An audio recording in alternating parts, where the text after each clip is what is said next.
Ditën e hënë ka ndodhur një incident në qytetin e Durrësit, ku një i ri 21 vjeçar u paraqit në gjendje të rëndë shëndetësore në spitalin rajonal të qytetit, pasi ishte plagosur me mjet prerës.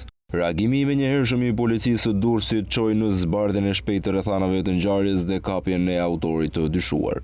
Sipas informacionit zyrtar të policisë, ngjarja ndodhi në lagjen numër 13, pranë zonës së njohur si Baza e Hekurudhave, ku shtetasi Ergjys Pjeçi, 38 vjeç, dyshohet se ka plagosur rënd me thik një të ri banues në Durrës.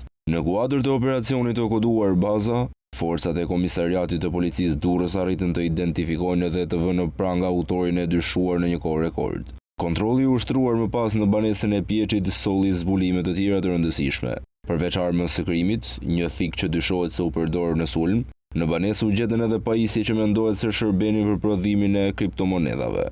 Gjithashtu, policia konstatoi një lidhje të paligjshme të energjisë elektrike e cila përdorej për të furnizuar këto pajisje të fuqishme. Hetimet u zgjeruan dhe në veprimin u përfshi edhe specialistët e sektorit të hetimit kundër krimeve kibernetike pranë drejtorisë vendore të policisë Durrës.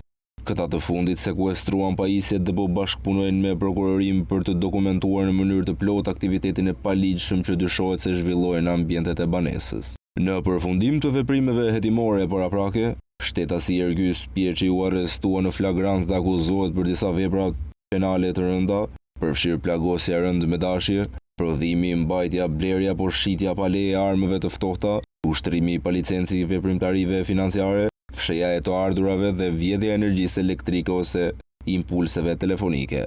Materialet procedurale janë referuar tashmë prokurorisë pranë gjykatës së shkallës së parë të jurisdiksionit të përgjithshëm Durrës, e cila do të vijojë me dokumentimin e plotë të ngjarjes.